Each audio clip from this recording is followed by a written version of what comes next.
The Soundstream BX-10X bass enhancer processor does an impressive job of rebuilding low-end detail that many factory head units and stock speakers tend to shave off, making familiar tracks feel much more full and engaging.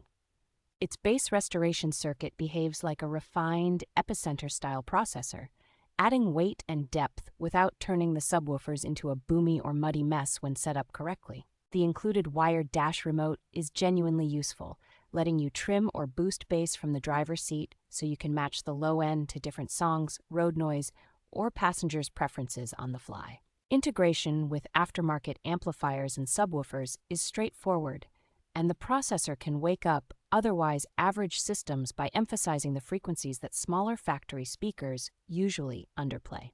Despite offering serious processing power, the unit itself is compact with a clean black chassis and clearly labeled controls, so it tucks neatly into most installations and is easy for installers to dial in.